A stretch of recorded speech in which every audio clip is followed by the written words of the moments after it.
Bismillahirrahmanirrahim. Assalamualaikum warahmatullahi wabarakatuh. Teman-teman perkuliahan Pascasarjana Universitas Indraprasta PGRI, gimana kabarnya semuanya? Semoga semuanya selalu sehat dalam limpahan karunia Tuhan Yang Maha Esa dan selalu diberikan kekuatan serta kesanggupan ketika menjalankan aktivitasnya masing-masing. Baik, dalam memenuhi mata kuliah Psikologi Perkembangan Kognitif oleh dosen Ibu Dr. Hawa Liberna, kami kelompok 2 yang beranggotakan saya Bagas Ardianto, kemudian ada Pak Yuda Hadi Purnama, yang ketiga ada Ibu Derita Helvi, yang keempat ada Ibu Lia Septiani. Kami akan menjelaskan tentang perkembangan manusia yang akan diawali oleh Ibu Lia Septiani. Kepadanya kami persilahkan.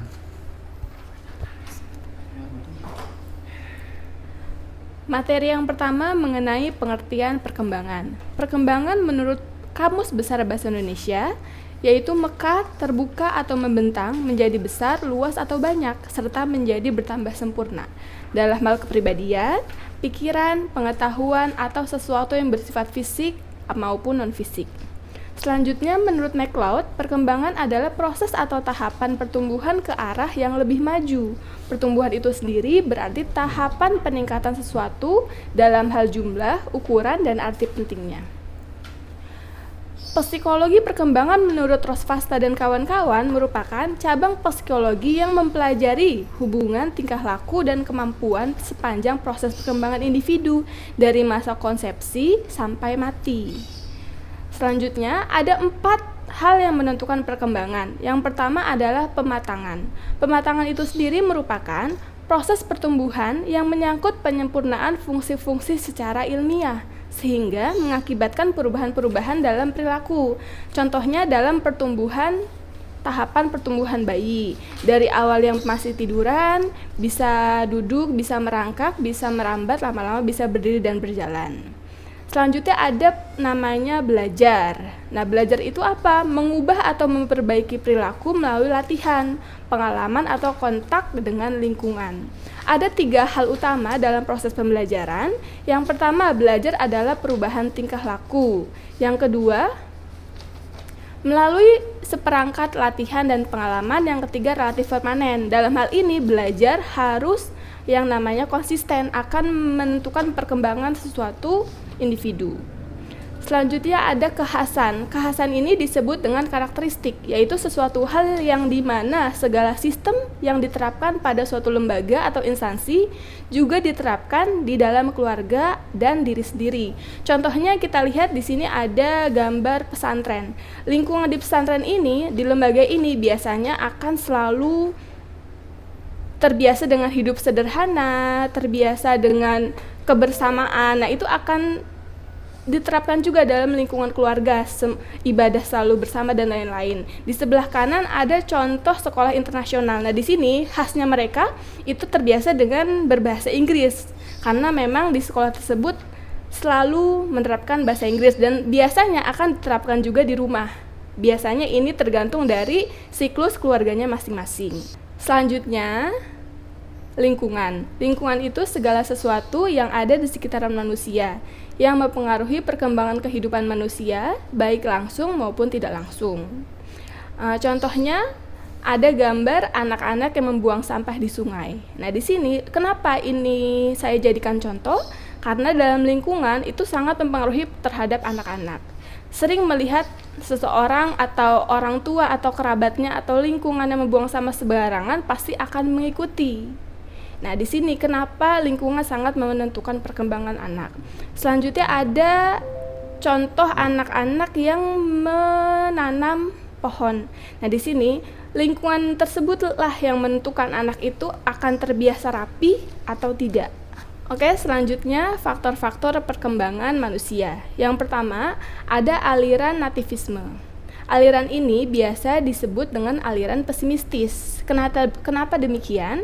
Karena doktrin filosofis yang berpengaruh besar terhadap pemikiran psikologis. Aliran ini meyakinkan bahwa perkembangan manusia ditentukan oleh pembawaannya atau keturunannya.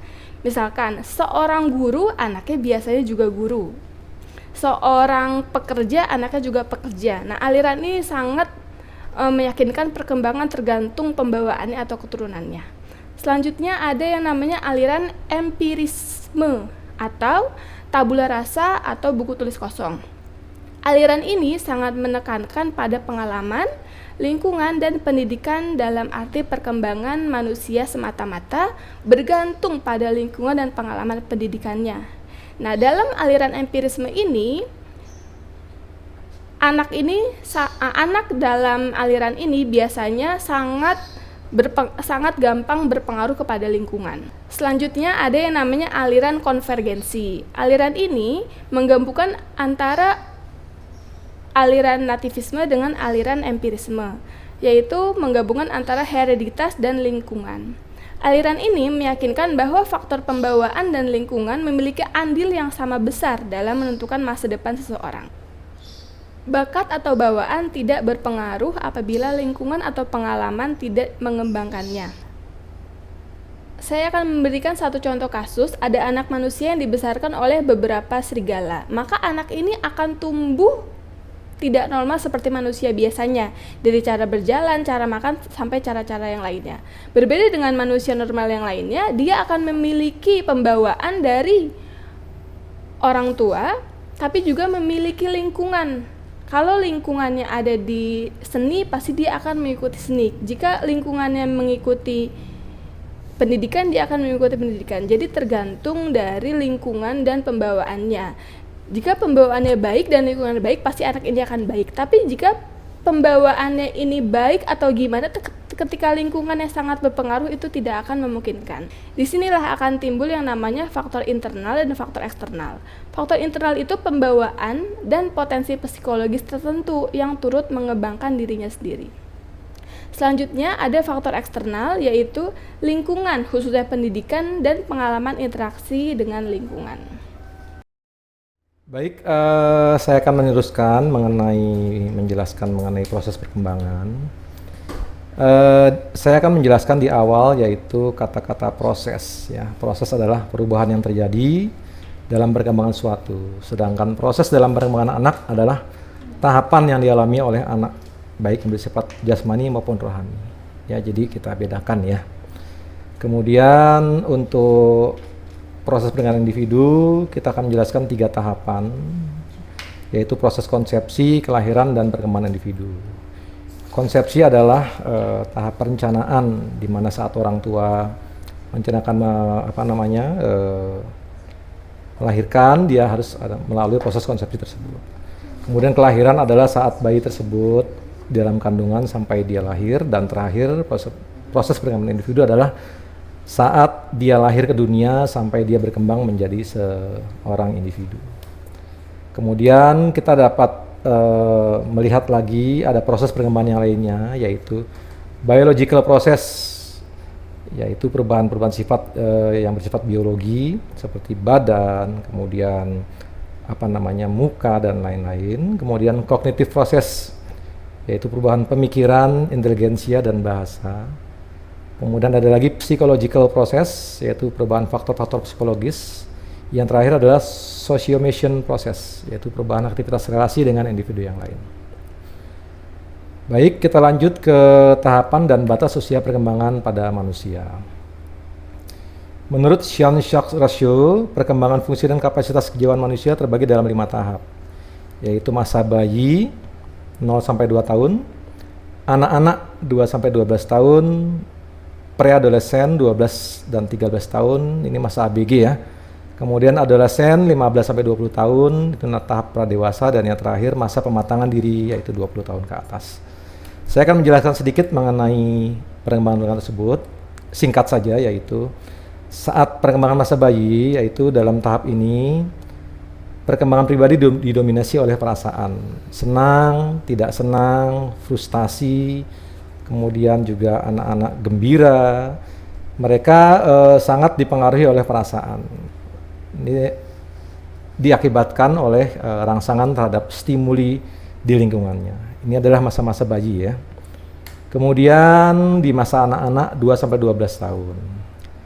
Perkembangan anak dimulai dengan makin berkembangnya fungsi-fungsi indera anak seperti lidah, tangan, mata, dan lain-lain. Ini berguna dalam pengamatan mereka. Perkembangan fungsi ini memperkuat perkembangan fungsi pengamatan seperti yang dikatakan tadi bahwa kejiwaan anak sangat didominasi oleh pengamatannya. Jadi tahap ini memang sangat penting dalam panca indera. Kemudian perkembangan masa preadolesen yaitu 12-15 tahun.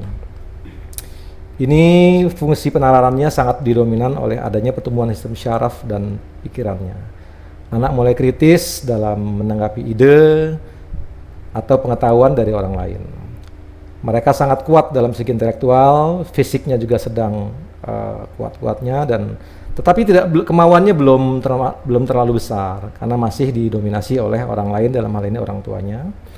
Dan mereka pemikirannya berkembang untuk menemukan tujuan-tujuan serta keinginannya yang dianggap sesuai dengan keinginan dari individu anak tersebut untuk memperoleh kebahagiaan. Kita lanjut ke perkembangan yang keempat, yaitu perkembangan masa adolesen, yaitu di usia 15-20 tahun. Ini dalam tahap ini kualitas kehidupan diwarnai oleh dorongan seksual yang kuat, membuat anak mulai tertarik kepada lawan jenis, dan anak mulai mengembangkan pengertian tentang kenyataan hidup. Jadi ada yang bahagia, kurang bahagia, dia mulai bisa menilai, serta dia mulai memikirkan moralitas dari lingkungannya. Ia juga mulai belajar memikirkan kepentingan sosial serta kepentingan pribadinya, karena berhubungan dengan emosi dan keinginan yang dominan dalam pribadi mereka. Maka anak-anak ini sering mengalami kegoncangan serta ketegangan dalam jiwanya. Jadi kita mesti hati-hati dalam masa-masa ini karena mereka sangat-sangat sensitif. Yang terakhir adalah masa pematangan diri setelah umur 20 tahun. Di sini mereka sudah mulai membedakan adanya 3 macam tujuan hidup, yaitu pemuasan keinginan pribadi, keinginan kelompok, dan keinginan masyarakat. Semua akan direalisir oleh individu dengan belajar mengandalkan daya kehendaknya. Dengan kemauannya, orang melatih diri untuk memilih keinginan mana sih yang penting bagi mereka, yang bisa direalisasikan oleh mereka. Ya.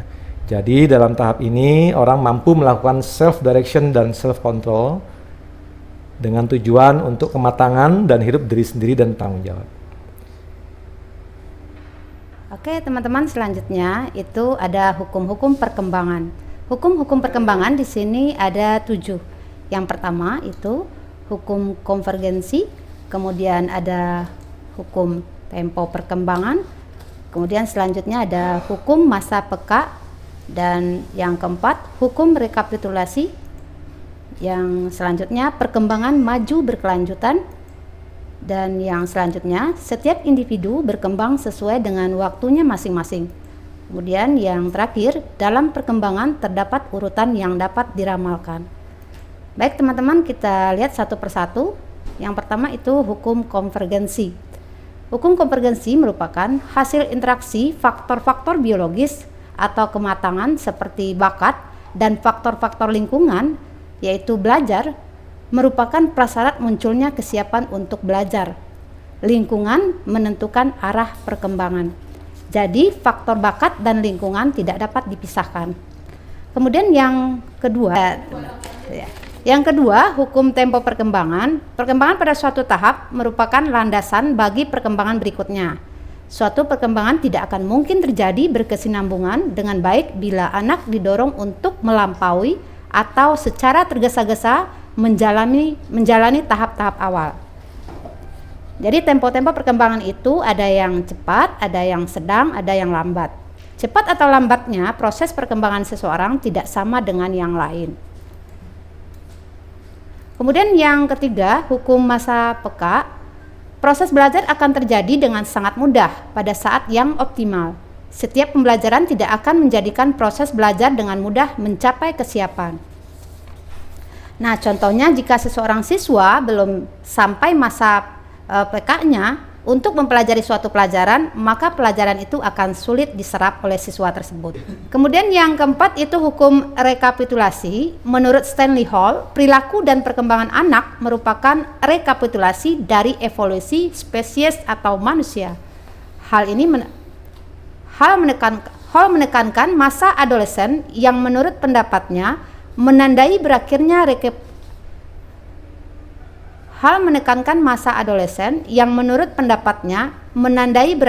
rekapitulasi dan merupakan kesempatan pertama bagi anak untuk mengembangkan bakat-bakat dan kemampuan individualnya. Kemudian selanjutnya ada perkembangan maju berkelanjutan. Merupakan kesatuan yang saling berhubungan dengan semua aspek-aspek kognitif, emosional, sosial yang saling mempengaruhi suatu program untuk memupuk perkembangan.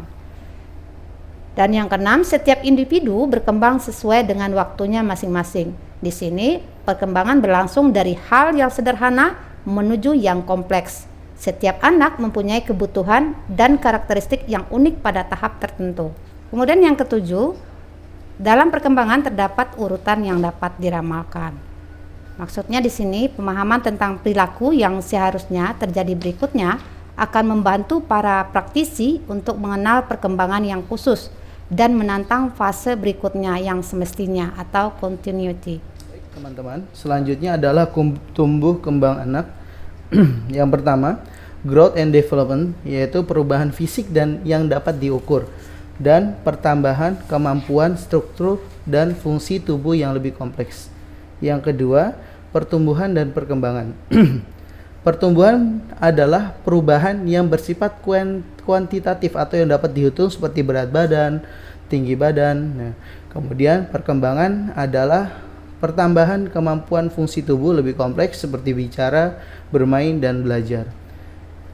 Kemudian yang ketiga, stimulasi otak kanan. Stimulasi jaringan otak sangat penting selama periode emas anak. Jadi selama stimulasi yang diberikan oleh ibu itu lebih banyak, maka pertumbuhan jaringan otak anak akan lebih pesat pertumbuhannya, dan bahkan akan berkembang hingga 80% di usia 3 tahun.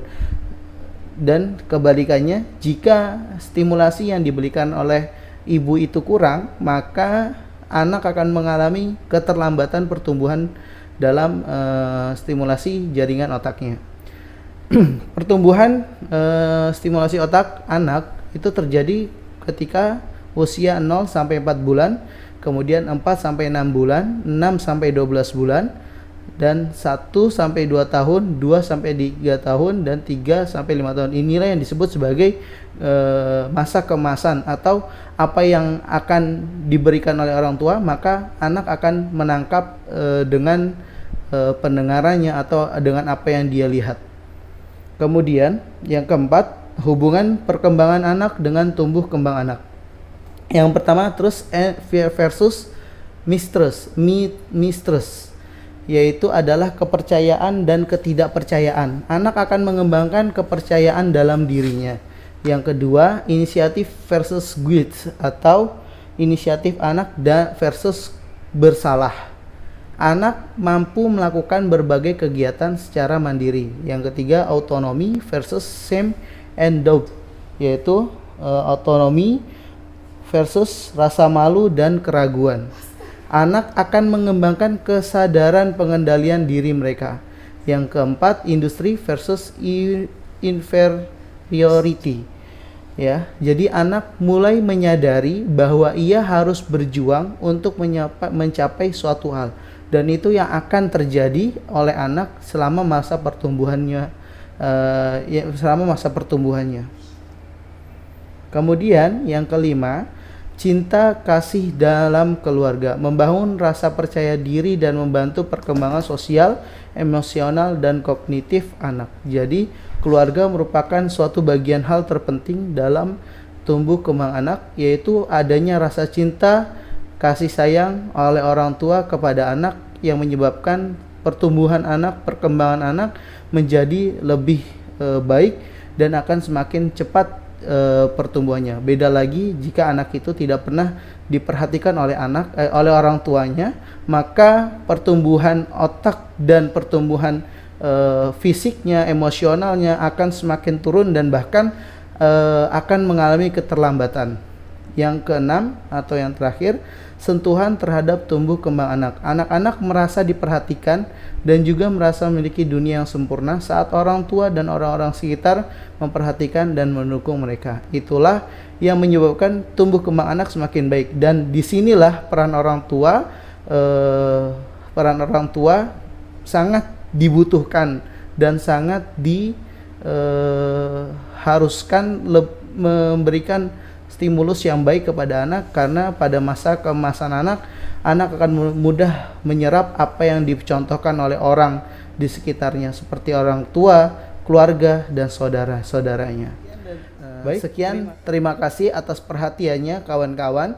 Bila ada yang kurang mohon dimaafkan, dan yang benar hanya dari Allah dan yang salah dari kami yang mempresentasi.